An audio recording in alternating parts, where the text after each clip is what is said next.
Bom, irmãos, antes da gente começar, então, fazer uma oração para pedir Deus abençoe aqui a nossa aula, né? Para que tudo que seja dito aqui seja aquilo que seja vontade de Deus, né? Então, vou fazer uma oração rapidinho aqui, gente. Senhor, nosso Deus e Pai, agradecemos a Ti, Senhor, por podermos estar aqui na Tua casa nessa manhã, por termos essa liberdade de estarmos aqui, Senhor, e de poder falar da Tua palavra. E pedimos ao Senhor que esteja agora aqui orientando a exposição da palavra, que o Senhor abençoe a exposição, que o seu Santo Espírito ilumine o entendimento, o nosso entendimento, e que possamos crescer no conhecimento da Tua palavra. É o que te pedimos aqui em nome de Teu Filho Jesus. Amém. Amém. Então, bom, bom dia novamente, né? Vamos dando continuidade aqui ao livro de Ruth. Hoje a gente vai estudar, né? Vamos falar aqui sobre o capítulo 2 aqui do livro de Ruth, né? São 23 versículos, né? E para fazer essa aula ela está dividida aqui, né, em três partes, né? Vamos só dar uma enquanto ajusta ali. Bom, mas a primeira parte, né, a gente vai voltar um pouquinho na aula do pastor Navarrete, né? A gente vai voltar um pouquinho na aula do pastor Navarrete, né, que ele deu na aula passada, só para a gente poder fazer um gancho aqui, porque é um livro histórico, então é uma continuidade.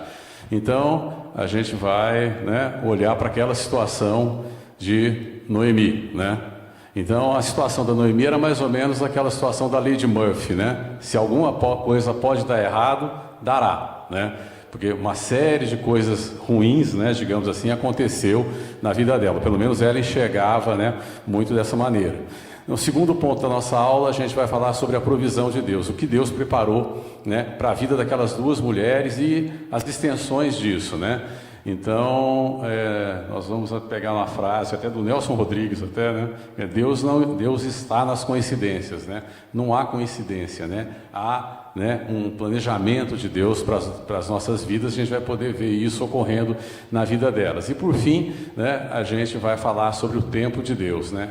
Cada coisa tem sua hora e sua vez, como diz aqui disse o Guimarães Rosa, né, se baseando no Eclesiastes, né? Então, as coisas que acontecem na nossa vida, né, há um planejamento, né, uma concepção de Deus para isso, né? Então, tudo tem sua hora, tem o seu tempo.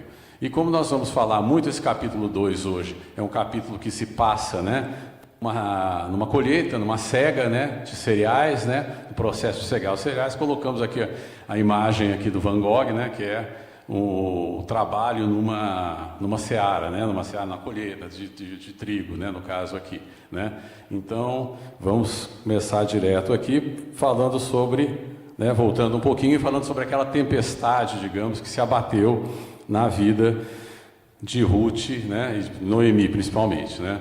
Então, se a gente voltar no capítulo 1, né, lá no capítulo 1 do livro de Ruth, a gente vai ver essa sequência de coisas, né, de problemas na vida dela. Morre o pai, morre o esposo, morrem os filhos, né, e Noemi, né, cuja, né, uma tradução do nome dela seria minha doçura, né, ela mesmo, né, se intitula, né, chamai-me de Mara, né, que é amargura, né? Então ela fala, sou muito amargurada por isso tudo que está acontecendo.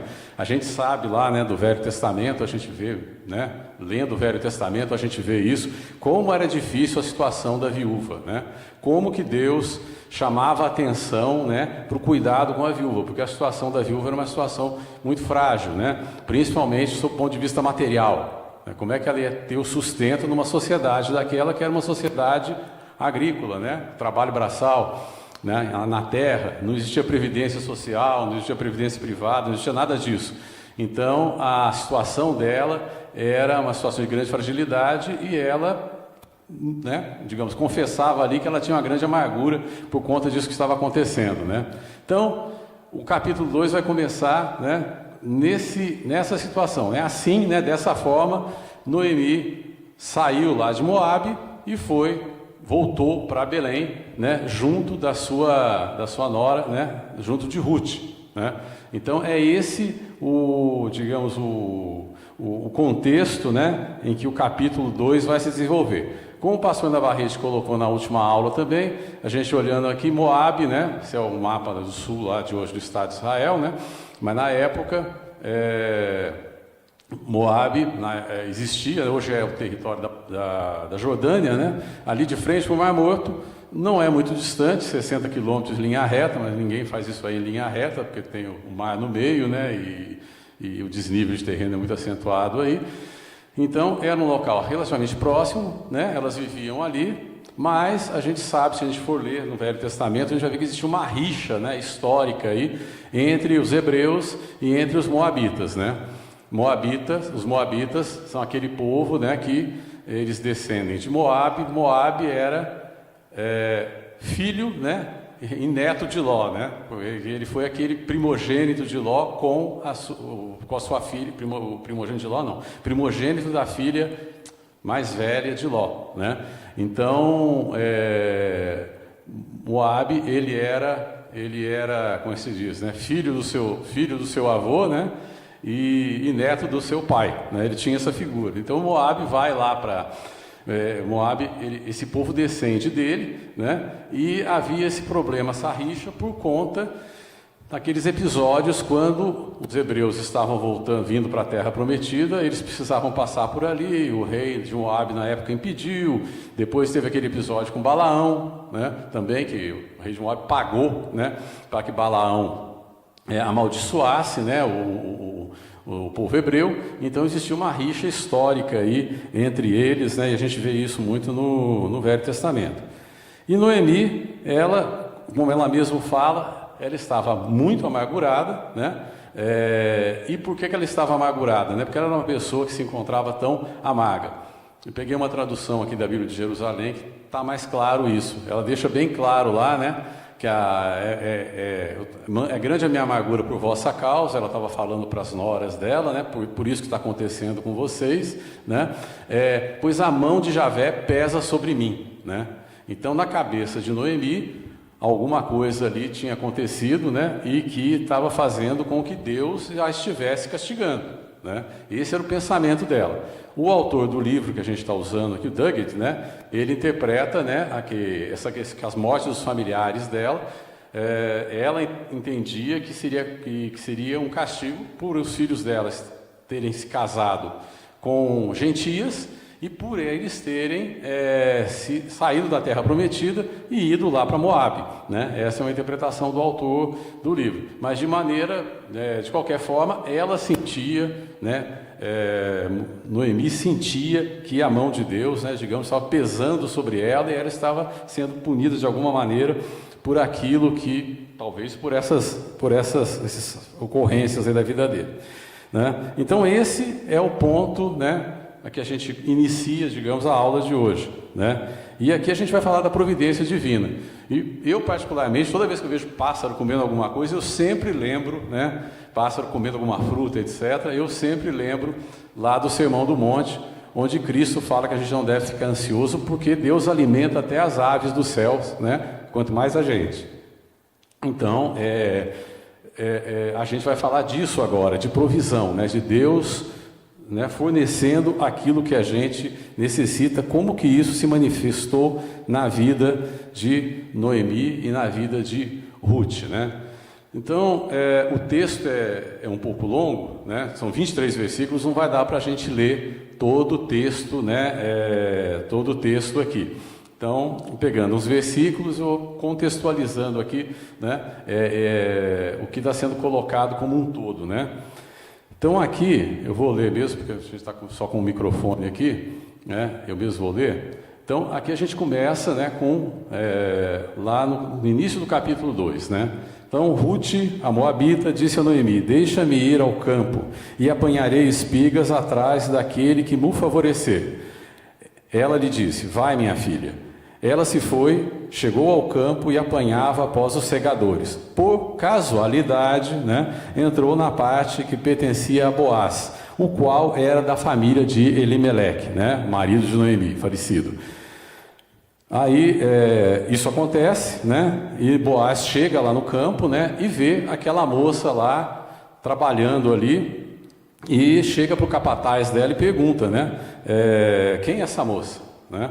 E o capataz lá, que estava supervisionando o trabalho dos servos, fala, olha, ela me disse, essa moça esteve aqui e me disse, ó, deixa-me rebuscar as espigas e ajuntá-las entre as gavelas, né, entre aqueles maços que eles faziam, né, de espigas, após os segadores. Assim ela veio, desde pela manhã e até agora, ela está aqui, menos um pouco que esteve na choça. Então, ou seja, ela estava trabalhando lá desde manhã.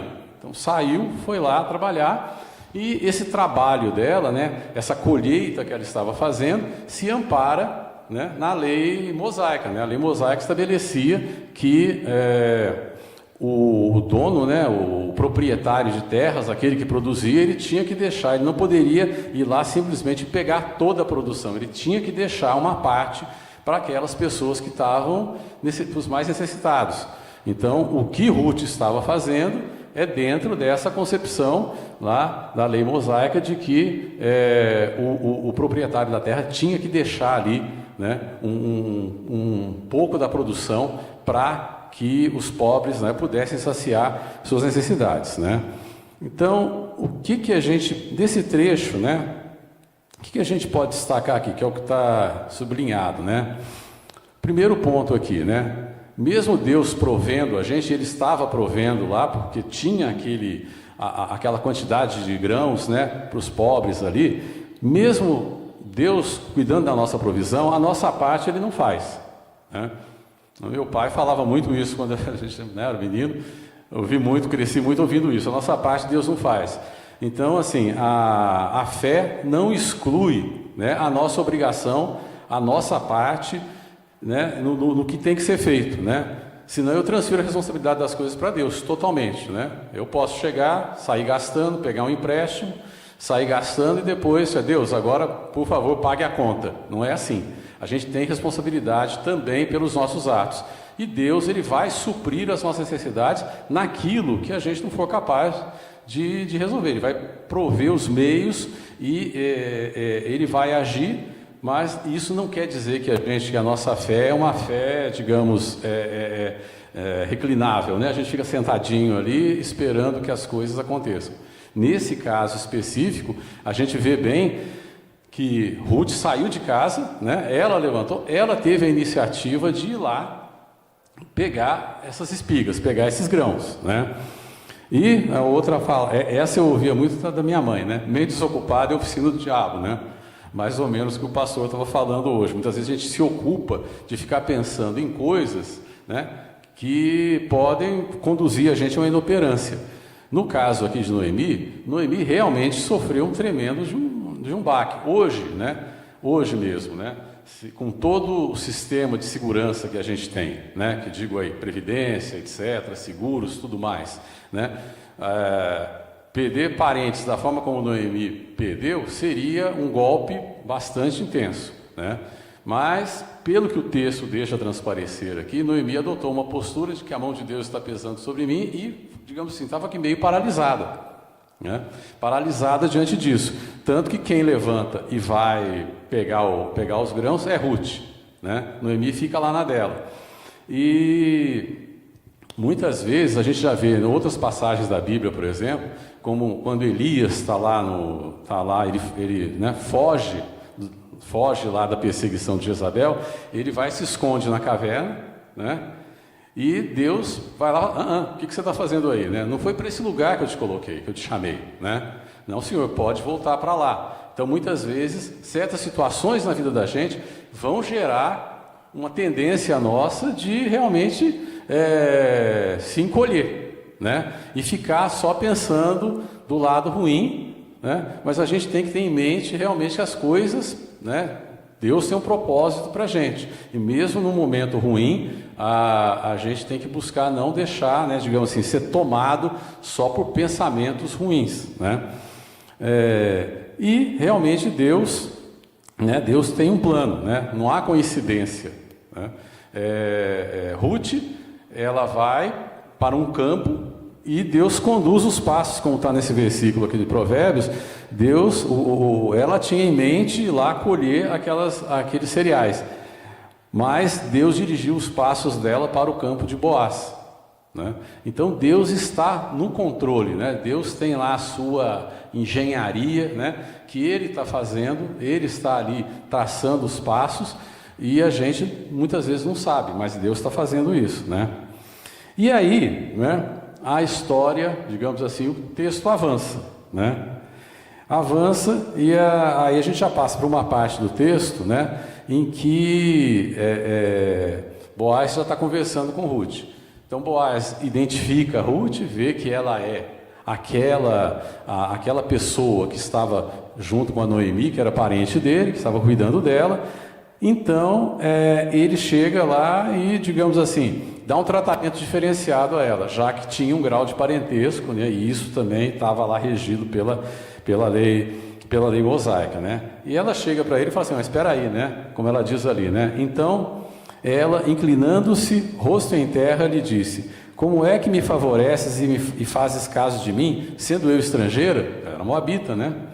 Respondeu Boaz e lhe disse: bem me contaram tudo quanto fizeste a tua sogra, depois da morte do teu marido, e como deixaste a teu pai e a tua mãe, e a terra onde nasceste, e vieste para um novo povo que dantes não conhecias. O Senhor retribua o teu feito, e seja cumprida a tua recompensa do Senhor, Deus de Israel, sob cujas asas viestes buscar refúgio. Né? Então aqui a gente pode ver aqui, primeiro ponto é que Deus não faz acepção de pessoas, né? O que nos afasta de Deus, o que nos impede de ter um contato pleno com Deus é o pecado, né? E principalmente no caso o pecado é aquele pecado consciente, digamos assim, né? Aquele pecado repetitivo, né? Aquele que a pessoa porque pecar, de resto todos nós pecamos.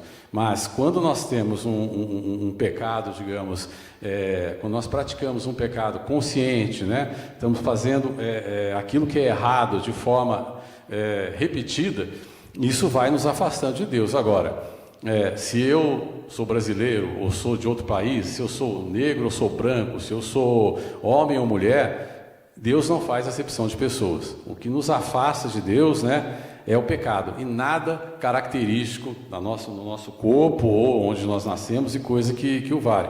Então, esse texto mostra isso também. Deus ali, ele estava atuando por meio de uma gentia, né, e estava concedendo bênçãos àquela gentia, né?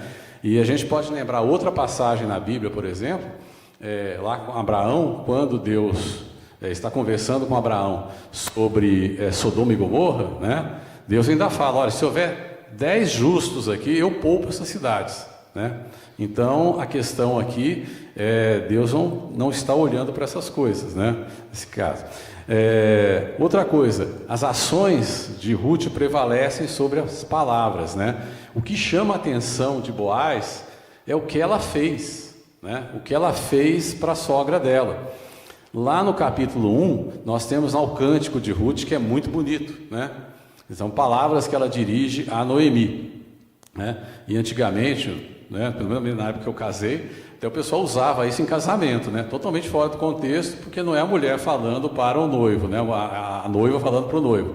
No texto é a sogra, a nora falando para a sogra, né? Mas o pessoal usava isso em casamento, né? Até no meu casamento foi usado. Mas, na verdade, não foi o cântico bonito que impressionou, chamou a atenção de Boaz. Foi a atitude dela, né, de ter saído lá da terra dela e ter ido com a sogra lá para Belém. Foi a atitude dela de cuidar da sogra, de estar ali buscando sustento para ela e para a sogra. Então essa atitude chamou a atenção de Boaz, né? Então a gente verifica isso. E evidentemente a gente sabe, Boaz ele estava agindo, né? Ele mesmo fala no texto, né, que Deus é que estava agindo, mas Deus estava agindo por meio dele, né? Dele, Boaz, né? Então aqui essa parte do texto é a parte onde há esse diálogo entre eles. Alguma dúvida? Alguém gostaria de fazer algum comentário? Né? Qualquer coisa eu levo o microfone. Então vamos avançando aqui. E aí o diálogo deles, né? O diálogo deles avança, né? O diálogo deles avança. Então chega na hora de comer lá, né? Na hora de comer, Boaz diz a Ruth, né? Achega-te para aqui e come pão, molha no vinho o teu bocado. Ela se assentou ao lado dos segadores e ele lhe deu grãos tostados de cereais. E ela comeu e se fartou e ainda lhe sobejou. Levantando-se ela para rebuscar, Boaz deu ordem aos seus servos, dizendo: até entre as gavelas deixai-a colher e não a censureis. Tirai também dos molhos algumas espigas e deixai-as para que ela as apanhe, e não a repreendais. Esteve ela apanhando naquele campo até a tarde. Depois ela ainda foi lá e debulhou o que apanhara, e foi quase um efa de cevada, né? E aí avança o texto. E Noemi, vendo tudo isso, então Noemi disse à sua nora: bendito seja ele, o Senhor, que ainda não tem deixado a sua benevolência nem para com os vivos, nem para com os mortos. Disse-lhe mais Noemi: esse homem é nosso parente chegado, e um dentre os nossos resgatadores, né? Bom, o que a gente pode pegar aí do que estava grifado ali e dessa passagem, né? O atendimento, né, você agir, né, por um comando de Deus, como o Boaz estava fazendo, né, deve ser sem segundas intenções e bem objetivo. Estou colocando segundas intenções porque as primeiras vezes que eu li esse texto, eu falava assim: poxa, Boaz fez isso porque ele estava afim de Ruth, né? Ela era viúva, ele era solteiro, né? Ela é jovem, né? Mas se a gente for ler, aí é na próxima aula, né? Não é dando spoiler da aula, mas assim, na próxima aula, se a gente for ver isso lá, o que ele vai falar no capítulo 3? Primeiro, ele fala que havia uma diferença de idade grande entre eles, né? Então, ele vai falar para ela, né? Pô, mas você é tão jovem, né? Você é muito jovem para mim, né? E ele vai falar também que é o seguinte: eu não sou o resgatador, o primeiro resgatador. Noemi fala aqui que ele era resgatador, mas ele tinha alguém na frente. Então, também de acordo com a lei mosaica, se, né, alguém ficasse viúvo, né? Então tinha um parente, no caso do homem, né? Um parente dele teria o direito de desposar a viúva, né? E ele chega e fala: olha, eu não sou esse aí, tem outro na minha frente. Então, acho que não havia essa segunda intenção dele. A intenção dele era realmente, ele estava agindo, né, por uma orientação, né, por um comando, por um entendimento da palavra, que ele tinha que fazer aquilo, que ele tinha que agir de misericórdia com aquelas duas, né? Então, ou seja, ele não tinha uma postura utilitarista, né? Eu vou fazer isso, né, para poder receber outra coisa, né? Digamos assim, a boa ação dele, né, a atitude dele foi desinteressada, né? E outra coisa que aí a gente vê nesse texto que Noemi começa a, né, mudar o entendimento dela em relação a Deus, né? Mudar o entendimento da situação. Aí Noemi já não é mais aquele negócio de, a mão de Deus está pesando sobre mim, etc. e tal. Peraí, não é bem assim, né? Deus realmente é misericordioso, né? E tal. A questão é que a gente não pode ficar tentando adivinhar o comportamento de Deus, né? Então Noemi estava fazendo uma ideia e necessariamente não era aquilo que Deus estava querendo. Deus estava usando, digamos, com a pedagogia dele para conduzir ambas, né, a uma situação, né, que, né, a gente sabe, né, a gente conhecendo a palavra, a gente vê aonde vai chegar essa questão de Noemi, né, e de Ruth principalmente. Essa união dela com Boaz era um propósito de Deus, né? Então, a gente ficar às vezes parado tentando imaginar o que Deus está querendo fazer, né? E esse praticamente é um problema que eu tenho, né? Eu tenho muito mania de ficar, e eu peço muito a Deus para tirar isso da minha cabeça, de tentar ficar vendo o que está acontecendo comigo, por exemplo, né? E tentar adivinhar o que Deus quer. E Deus, ele fala a respeito disso, lá em Jeremias, ele fala a respeito disso, né?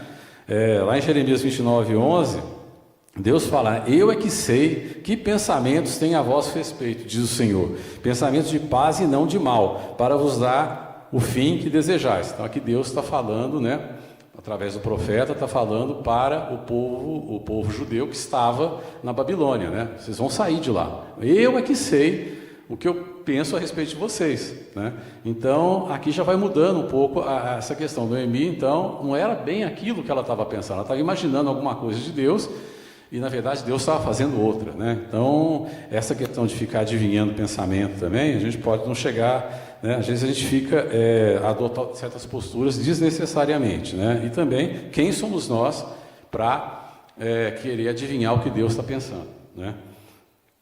Bom, só uma curiosidade sobre o tamanho da provisão divina aqui, que ele é quantificável, né? Dá para saber. Ela sai com quase um efa. Um efa é mais ou menos 22 quilos, né? Então, para secos, né? Porque a medida serve para molhados também, para líquidos, né? Então, ela saiu com quase 22 quilos de cereal, porque dava para mais de quase um mês de consumo dela e de Noemi, né? Então, a provisão de Deus foi abundante em todos os sentidos, né? De material mesmo, né? Então, ela leva, né, para casa, digamos, ela trabalha, como o texto fala, até o final da tarde, ela debulha, né, e ela leva 22 quilos de grãos para casa, né? Então, esse é, né, o fim do capítulo 2, e aí eu coloquei, né, um versículo aqui, que, né, a gente comecei mencionando, né? Observai os corvos, no caso, né? Esse é Lucas, né? Observai os corvos, os quais não semeiam nem ceifam, não têm despensa nem celeiros, todavia Deus os sustenta. Quanto mais valeis do que as aves, né? Então, Ruth e Noemi não tinham celeiros, não tinham terra, não tinham nada, né? E Deus foi lá e, né, proveu aquela necessidade delas, né? Bom, isso tudo que aconteceu, né, aconteceu dentro de um planejamento divino, dentro de um tempo divino, né? Então, Deus realmente, como, né, Eclesiastes fala, tem tempo para todo o propósito, né? E cada um realmente tem a sua hora, tem a sua vez que as coisas vão acontecer na vida da gente de acordo com esse plano de Deus, né? Por isso a gente pode descansar, né? Então, se a gente pegar, né, existe todo um pano de fundo, digamos, temporal aí, que isso tem uma certa forma, isso aponta para algo maior. E vamos ver então aqui, ó, lá agora já, lá no versículo 22 do capítulo 1 ainda, a gente vê que começou, ela chegou lá, o primeiro, digamos assim, o primeiro encontro dela com Boaz lá, tudo se deu no princípio da cega da cevada. Então, a cevada, ela produzia primeiro, né? Então, a primeira colheita que havia era da cevada. E essa colheita da cevada, depois, ela era seguida pela colheita do trigo, mais à frente, né? E aí a gente vê no capítulo 2, aí já informa que ela ficou ali no campo de Boaz, né?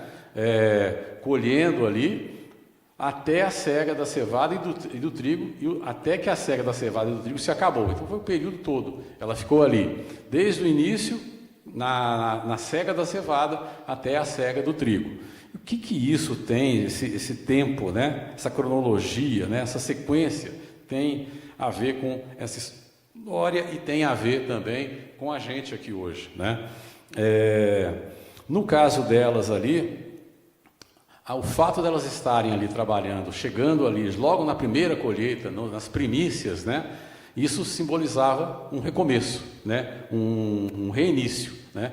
E como representava também para o judeu, né? Então aquela era a primeira atividade, digamos assim, do ano do calendário judaico, que era as primícias, né? Era um tempo de comemorar as dádivas de Deus, o que Deus nos deu de bom, né? Era o tempo que, com essa colheita, marcava essa festa. E 7 semanas depois, né, ou 49 dias depois, era a festa do Pentecostes, que ia ocorrer ao final da colheita do trigo, né? Então, esse era o pano de fundo, né?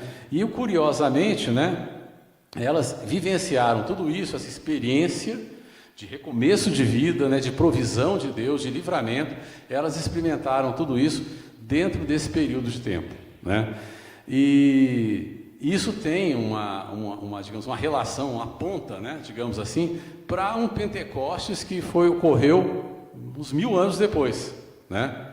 Então, naquele episódio, depois da crucificação de Cristo, quando o Espírito Santo, né, ele, digamos assim, ele é distribuído ali, né, quando o Espírito Santo ele é derramado né, naqueles apóstolos que estavam ali, eles começam a falar em línguas diferentes, e dali eles saem para levar a palavra para os gentios, aquilo de certa forma estava se antecipando ali, porque Ruth era uma gentia, né?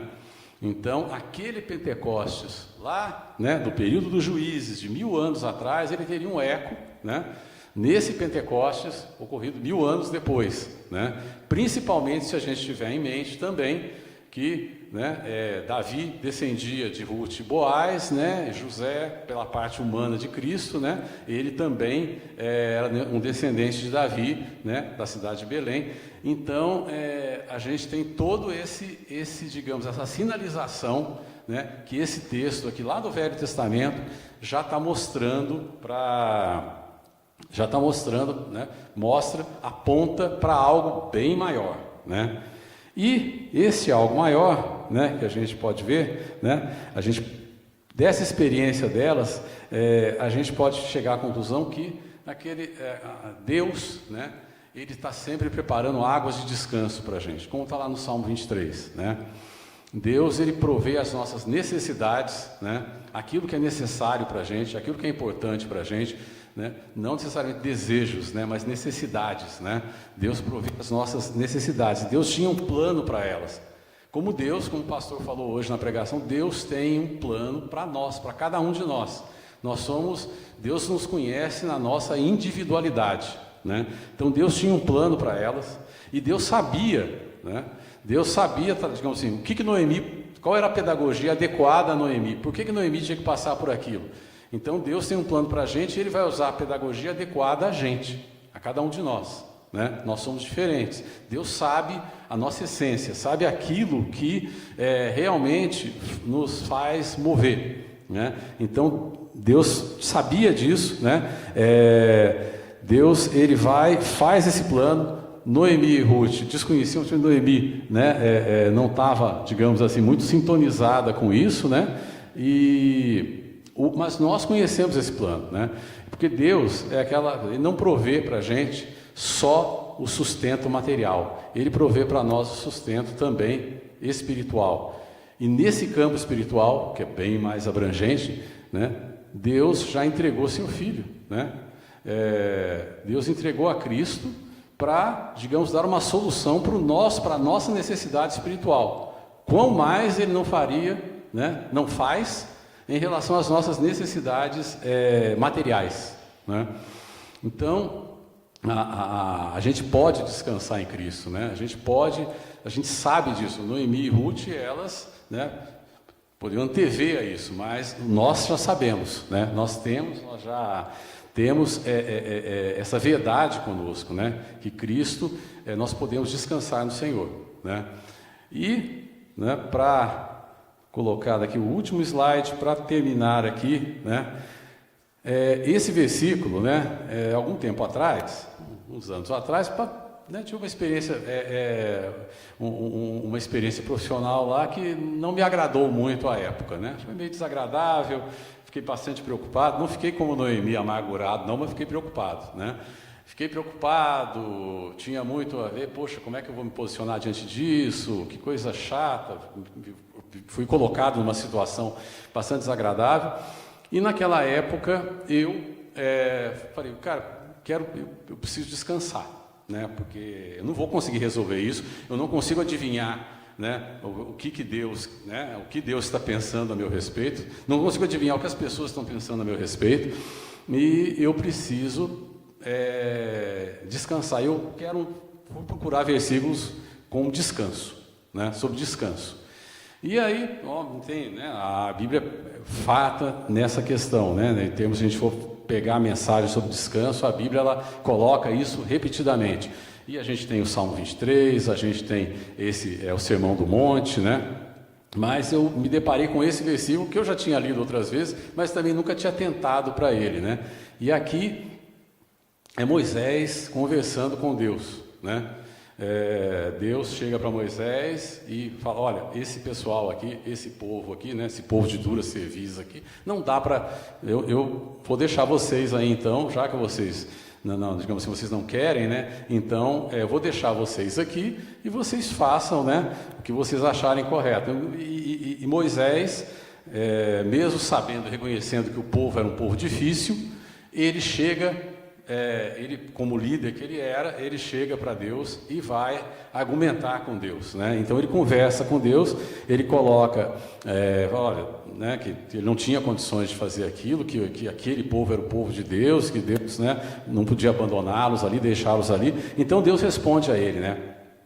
A minha presença irá contigo e eu te darei descanso, né? Então na hora que eu li isso, né, eu falei, puxa vida, né? Comecei a refletir sobre isso, né?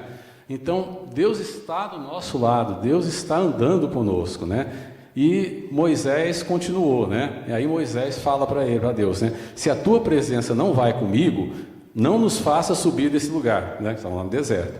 Pois como se há de saber que achamos graça aos teus olhos, eu e o teu povo? Não é porventura em andares conosco, de maneira que somos separados, eu e o teu povo, né, de todos os povos da terra, né, ou seja, né, não é porventura em andares conosco, de maneira que somos separados, eu e o teu povo, de todos os povos da terra, ou seja, o que nos faz diferente é estarmos com o Senhor, né? Se nós não estamos com o Senhor, né, nós não somos, nós somos qualquer um. Então, assim, e voltando aqui um pouco para Ruth, né, um dos versículos aqui do capítulo 2, Boaz, quando ele está falando para Ruth, ele fala, você buscou, né, proteção sobre as asas do Senhor, né? Ela buscou o Senhor, né? Ela buscou o Senhor, e o que Moisés está falando para Deus aqui, é que assim, se eu não estiver com o Senhor, né, se nós não estivermos com o Senhor, né, nós não somos separados, né? A sua presença, né, aqui do nosso lado, é que faz diferença, né? Então, eu li esse texto na época, né, e me serviu assim, de bastante de consolo, né, de segurança, né, de saber que, como diz Cristo, né, no mundo a gente vai ter muitas aflições, né, mas tendes bom ânimo, né, eu venci o mundo, né. Então, assim, problemas como os de Noemi, mais menores, maiores, coisas que nos afligem, nós vamos ter mesmo, né, porque, né, nós vivemos num mundo que decaiu, não era para ser desse jeito, né?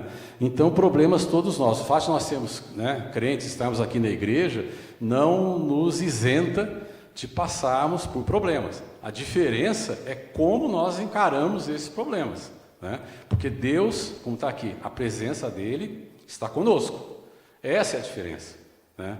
Então isso me fez pensar, né, na época lá, pensei bastante sobre isso, me serviu para me tranquilizar um pouco esse texto aqui, né? Mas eu acho que tem tudo a ver com essa mensagem que esse capítulo 2 de Ruth quer transmitir para a gente, né? Deus, ele está olhando, Deus, ele está, digamos, supervisionando, e não só supervisionando, Deus está interferindo mesmo, né?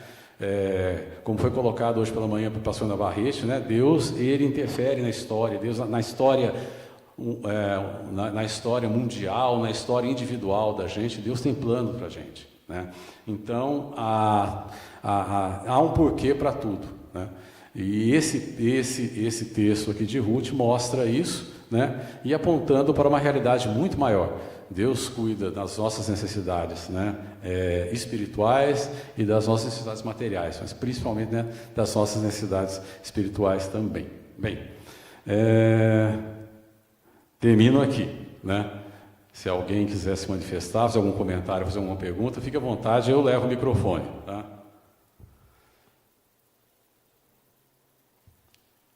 Ninguém deseja falar? Tá? Então, gente, eu agradeço muito aí agradeço aí a audiência, né? Agradeço aí a paciência, né? Tá? E Deus abençoe, nos abençoe aí até o restante desse dia, tá? Obrigado, gente.